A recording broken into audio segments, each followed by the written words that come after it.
মানুষ বলে যে আহলে হাদিসরা হচ্ছে বাতিল ফেরকা, ইংরেজদের তৈরি। খুলেন ইমাম শাফির রিসালা গ্রন্থ, খুলেন ইমাম শাফির গ্রন্থ, খুলেন ইমাম শাফির ইখতিলাফুল হাদিস গ্রন্থ। ইমাম শাফির কিতাবুল উমে 30 জায়গারও বেশি আহলে হাদিস শব্দ ব্যবহার করেছেন। কিতাবুর রিসালায় 6-7 জায়গারও বেশি আহলে হাদিস শব্দ ব্যবহার করেছেন। ইখতিলাফুল হাদিসে আহলে হাদিস শব্দ ব্যবহার করেছেন। ইমাম শাফির জন্ম 150 হিজরিতে। তারও আগে চলে যান সুফিয়ান সাউরি 59-60-61 হিজরিতে সুফিয়ান সাউরি মৃত্যুবরণ করেছেন, তথা রাসূল সাল্লাল্লাহু আলাইহি ওয়াসাল্লামের মৃত্যুর 30-40 বছরের মাথায় সুফিয়ান সাউরির কথা শুনেন। সুফিয়ান সাউরি বলছে, আন্না আহলাল হাদিস হুররাসুল আরদি ওয়াল মালায়েকা হুররাসুস সামা। আহলে হাদিসরা হচ্ছে দুনিয়ার হেফাজতকারী, যেমন ফেরেশতারা হচ্ছে আসমানের হেফাজতকারী। কেমনে, কিভাবে হেফাজতকারী? ফেরেশতারা যেমন আসমানকে জিন শয়তান থেকে হেফাজত করে, তাদেরকে কান লাগিয়ে কথা শুনতে দেয় না, ওহির মধ্যে বিকৃতি আসতে দেয় না, ঠিক আহলে হাদিসরা পৃথিবীতে যতদিন আছে হাদিসের মধ্যে বিকৃতি আসতে দিবে না। কেননা এটা হাদিসে রাসূলের সংরক্ষণের উজ্জ্বল দৃষ্টান্ত। আবু হুরায়রা রাদিয়াল্লাহু তাআলা আনহুর ছাত্র হচ্ছে হাম্মাম বিন মুনাব্বিহ, হাম্মাম বিন মুনাব্বিহের ছাত্র হচ্ছে মা'মার বিন রাশিদ, মা'মার বিন রাশিদের ছাত্র হচ্ছে আব্দুর রাজ্জাক ইবনে হাম্মাম আস-সানআনী। মুসান্নাফ আব্দুর রাজ্জাক নামে যে গ্রন্থ আছে, ওই গ্রন্থের লেখক মুসান্নাফ আব্দুর রাজ্জাকের লেখক আব্দুর রাজ্জাক বিন হাম্মাম আস-সানআনীর ছাত্র হচ্ছে আহমদ বিন হাম্বল। মুসনাদে আহমদের লেখক আহমদ বিন হাম্বলের ছাত্র হচ্ছে ইমাম বুখারী, সহিহ বুখারীর লেখক। এবার দেখেন আবু হুরায়রা রাদিয়াল্লাহু তাআলা আনহু যে হাদিস বলতেন, সেই হাদিস হাম্মাম বিন মুনাব্বিহ তার ছাত্র লেখে নিত, একটা হাদিসও ছাড়েনি। সেই গ্রন্থের নাম সাহিফায়ে হাম্মাম বিন মুনাব্বিহ। একটা গ্রন্থ সে লিখেছিল, আবু হুরায়রার নিকট থেকে যত হাদিস শুনেছে সব হাদিস ওই গ্রন্থে জমা করেছে, নাম সাহিফায়ে হাম্মাম বিন মুনাব্বিহ। হাম্মাম বিন মুনাব্বিহ তার এই বই তার ছাত্র মা'মার বিন রাশিদকে পড়িয়েছে। মা'মার বিন রাশিদ এই বই তার ছাত্র মুসান্নাফ আব্দুর রাজ্জাকের লেখক আব্দুর রাজ্জাক ইবনে হাম্মাম আস-সানআনীকে পড়িয়েছে। মুসান্নাফ আব্দুর রাজ্জাকের লেখক ওই বই থেকে অনেক হাদিস তার মুসান্নাফ আব্দুর রাজ্জাকের মধ্যে জমা করেছেন। তারপরে তার ছাত্র আহমদ বিন হাম্বলকেও তিনি ওই বই পড়িয়েছেন। আহমদ বিন হাম্বল ওই বই থেকে অনেক হাদিস মুসনাদে আহমদে লিখেছেন। আহমদ বিন হাম্বল ওই বই তার ছাত্র ইমাম বুখারীকে পড়িয়েছেন। ইমাম বুখারী ওই বই থেকে অনেক হাদিস তার সহিহ বুখারীতে লিপিবদ্ধ করেছেন। এবার গত শতাব্দীর ঘটনা, এই শতাব্দীর ঘটনা, পাকিস্তানের একজন গবেষক ডক্টর হামিদুল্লাহ জার্মানির বার্লিন লাইব্রেরিতে ওই সাহিফায়ে হাম্মাম বিন মুনাব্বিহের মূল পাণ্ডুলিপিগুলোর একটি পাণ্ডুলিপি পায়। পাণ্ডুলিপি পাওয়ার পর ডক্টর হামিদুল্লাহ মুকদ্দমায় ভূমিকায় লিখতেছে যে আমি তখন পাওয়ার পরে সাথে সাথে এই পাণ্ডুলিপিতে যে হাদিসগুলো আছে এই হাদিসগুলোকে ওই হাদিসগুলোর সাথে মিলিয়ে দেখলাম যে হাদিসগুলো এই বই থেকে নিয়েছিলেন আব্দুর রাজ্জাক তার মুসান্নাফ আব্দুর রাজ্জাকে, এই বই থেকে নিয়েছিলেন ইমাম বুখারী তার সহিহ বুখারীতে, এই বই থেকে নিয়েছিলেন ইমাম আহমদ বিন হাম্বল তার মুসনাদে আহমদে। আমি তখন পাণ্ডুলিপির সাথে এই বইগুলোতে থাকা এই বইয়ের হাদিসগুলো মিলিয়ে দেখলাম, আল্লাহর কসম একটি হাদিসও একটা অক্ষরেরও পরিবর্তন পায়নি। এইভাবে আল্লাহ সুবহানাহু ওয়া তাআলা হাদিসকে সংরক্ষণ করেছেন। ইন্না নাহনু নাযালনা যিকরা ওয়া ইন্না লাহু লাহাফিজুন। আমরা হাদিস কোরআন দুটেই দিয়েছি, দুটের হেফাজতের দায়িত্ব আমাদের উপরে। এইভাবে আল্লাহ সুবহানাহু ওয়া তাআলা হাদিসকে হেফাজত করেছেন। সম্মানিত উপস্থিতি, অতএব হাদিসের উপর সন্দেহ প্রশ্ন উত্থাপনের বিন্দুমাত্র সুযোগ নেই। যারা হাদিসের উপর প্রশ্ন উত্থাপন করে এরা হাদিস সম্পর্কে অজ্ঞ, জাহেল, মূর্খ। হাদিসের জ্ঞানের সাগর এত সহজ নয়। বাহরুন লা সাহিলা লাহু। হাদিসের জ্ঞান এমন সমুদ্র যার কোনো তীর নাই, যার কোনো কিনারা নাই, যার কোনো তীর নাই, যার কোনো কিনারা নাই। বিজ্ঞানীরা তাদের বিজ্ঞানের পিছনে যত শ্রম দিয়েছে, ইঞ্জিনিয়ারেরা তাদের ইঞ্জিনিয়ারি বিদ্যার পিছনে যত শ্রম দিয়েছে, ডাক্তারেরা তাদের ডাক্তারি বিদ্যার পিছনে যত শ্রম দিয়েছে, সবার শ্রমকে যদি এক পাল্লায় রাখা হয় আর মুহাদ্দিসদের হাদিসের পিছনে শ্রমকে যদি এক পাল্লায় রাখা হয়, মুহাদ্দিসদের শ্রমের পাল্লা শতগুণ ভারী হবে। এত মহান শাস্ত্র হচ্ছে হাদিস শাস্ত্র।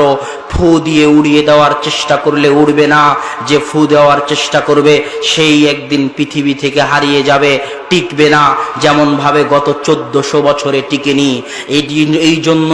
এই জন্যই যারা হাদিসের রক্ষার পিছনে কাজ করে, যারা হাদিসের পিছনে কাজ করে, যারা হাদিসের রক্ষার পিছনে কাজ করে, তাদেরকে বলা হয় আহলে হাদিস। কি বলা হয়?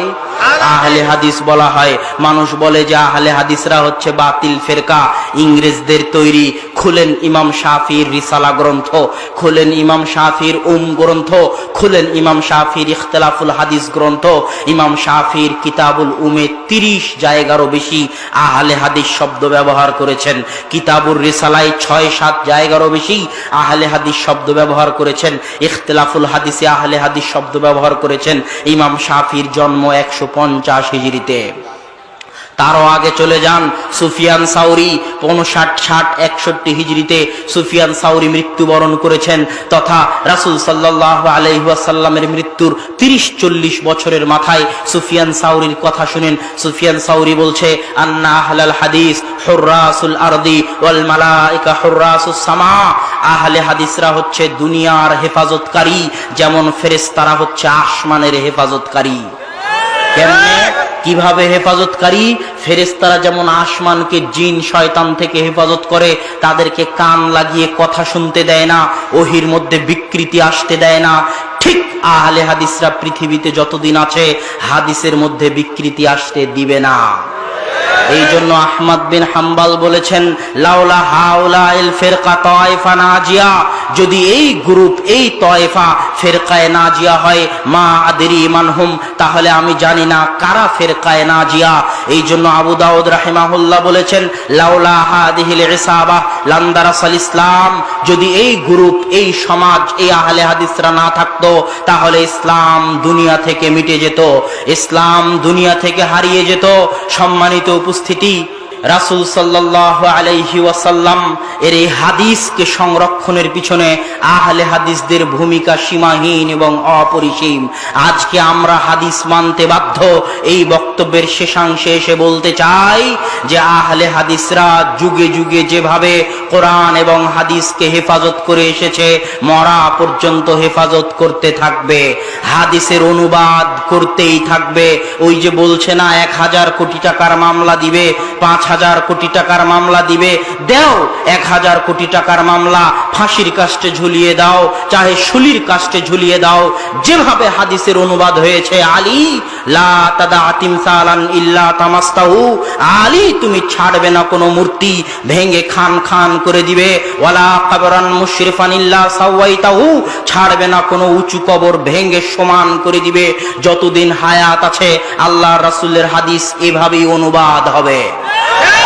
কে জেলে দিল, কে ফাঁসিতে চড়ালো, কে শুলির কাষ্ঠে চড়ালো, সেই পরোয়া আমরা করি না। কার নেতার ছবির অপমান হলো, কার নেতার মূর্তির অপমান হলো, এই পরোয়া আহলে হাদিসের বাচ্চারা করে না। যদি নিজেকে আহলে হাদিস পরিচয় দিতে চান, এইভাবে আপনাকে লা শিরকি লা বেদাতি, শিরকের কোনো আশ্রয় দেওয়া যাবে না, বেদাত কেউ আশ্রয় দেওয়া যাবে না। শিরক বললে ইলাহ কেটে যায়। ইলাহ হওয়ার যে হক রয়েছে আল্লাহ সুবহানাহু ওয়া তাআলার, এই ইলাহ হওয়ার হকের বিন্দু মাত্র, সরিষার দানা পরিমাণ, জাররা পরিমাণ আপনি যদি অন্য কাউকে দিয়ে দেন, তাহলে আপনি ঈমান আনয়ন করার পরেও মুশরিক। সূরা ইউসুফের 106 নম্বর আয়াতে আল্লাহ সুবহানাহু ওয়া তাআলা বলেছে, ওয়া মা ইউমিনু আকসারুহুম বিল্লাহ ইল্লা ওয়া হুম মুশরিকুন, তাদের অধিকাংশ মানুষ আল্লাহর উপর ঈমান আনয়ন করার পরেও মুশরিক, আল্লাহর উপর ঈমান আনয়ন করার পরেও মুশরিক। কেন? তারা আল্লাহর ইলাহ হওয়ার হক নিয়ে ছিনিমিনি খেলে। এই জন্য আল্লাহ বলেছেন, ইন্নাশ শিরকা লাযুলমুন আযীম, শিরক মহা অত্যাচার। আল্লাহ বলেননি মহা গুনাহ, আল্লাহ বলেছেন অত্যাচার, নির্যাতন, জুলুম। কেন?